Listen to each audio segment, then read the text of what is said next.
Yo. Hey, yo, guys. We're going to talk about secure credit cards.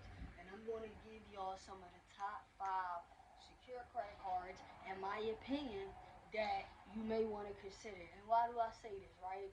Because a lot of people are in the beginning stages of building their credit, or they in a rebuilding stage of building their credit, right?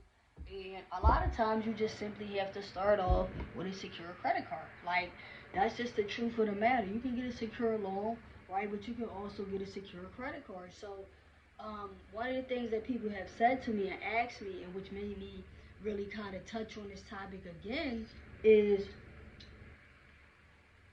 you know, what card should I get? And that's why I like to have these recommendation videos, guys, to really explain, like, what card do you want to get, right? So when you're considering your options, the number one thing you want to do, right, whether you are getting a credit card, whether you are getting a loan, whether you are getting any type of quote, is you always want to like narrow down your options, right? As you can see, we have a list of 5 secure credit cards on the board, but you always want to narrow down your options. So once you kind of get information on 2 or 3 of them, you always want to narrow it down to like the main two, and then decide. Basically, you want to really decide, especially when it comes to a credit card, based off of like the terms and conditions, the fees and things like that, right? But you always want to narrow it down because you don't want to overwhelm yourself and confuse yourself with thinking about too much. Like, oh my God, what card should I get? Well, this one has great reviews. This one has great reviews, right? So let's start with the first card. You guys may have heard of it. The first card we have on the list, guys, is Open Sky. Alright, now let's remember that all of these cards that I am naming is secure credit cards. Open Sky, right? So one thing about secure credit cards, and I've mentioned this in another video, is that you provide your own funding onto that card, right? You provide your own funding onto that card. So say, for example, um, you're going to deposit $300 onto that card. You're going to swipe the card the same way you would a credit card. Like I said, since you funded the card yourself, you're still going to use a certain percentage of that amount on the credit card, 30%, and then you're going to pay it back, right? And it's going to be reported to the credit bureaus, TransUnion, Equifax, and Experian. So you're going to use it the same way you would use an unsecured credit card, but you're, like I said, you're funding it in the beginning yourself, and then once you show that progress over time, you will get offered an unsecured credit card where the limit is available to you, and you do not have to provide any funds whatsoever, right? So Open Sky. All right, now the second one is Capital One. The second one is Capital One, right? Um, this is the thing. When you're looking at the unsecured credit cards, you're gonna see a lot of these same accounts. Like, you're gonna see a bunch of unsecured credit cards by Capital One,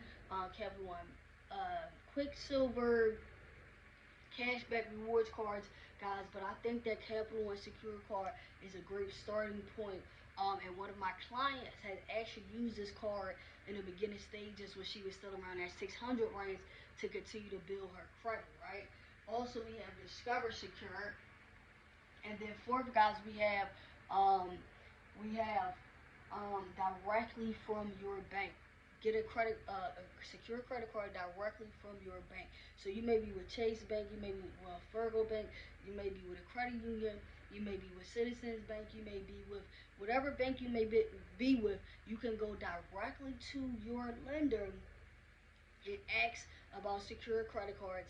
9 times out of 10, they're gonna have secure credit cards available, and they can get you started directly through your bank if you don't want to use, Open Sky, Capital One, Discover, right? You go straight through your bank. And then lastly, we hear Chime Credit Builder. Some of you guys may have heard of like the Chime card. They also have debit cards as well. But how I mentioned earlier about you swiping the card and using it the same way you would an unsecured credit card is really similar to the same thing as Chime, but it helps you build your credit, and they actually report those payments to the big 3 credit bureaus, which is where you start to see that increase in your score because now you have a positive trade line, right? And that's the whole point, right?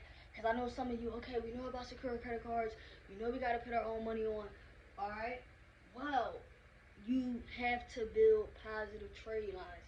That's what it is. No matter if it's a secure credit card, unsecured credit card, a loan, you know what I mean, an auto loan, personal loan, you need to build positive trade lines, right?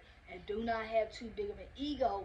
Do not have too big of a pride to say, oh, I don't want to get started with a secure credit card. I want a real credit card, right? Because these are real credit cards, except for you do have to fund it in the beginning to really show that you're trustworthy, you know, to really show that you can put your money where your mouth is, essentially, right?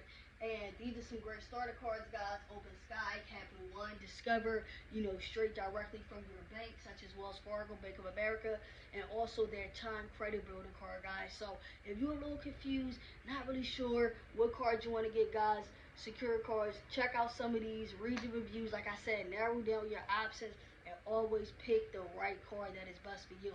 I hope this helped you guys, man. Check out the website, preciouscredit.net. The ebook is 700 Credit Club, guys, available on smashwords.com. Peace. I'm out. Happy Sunday.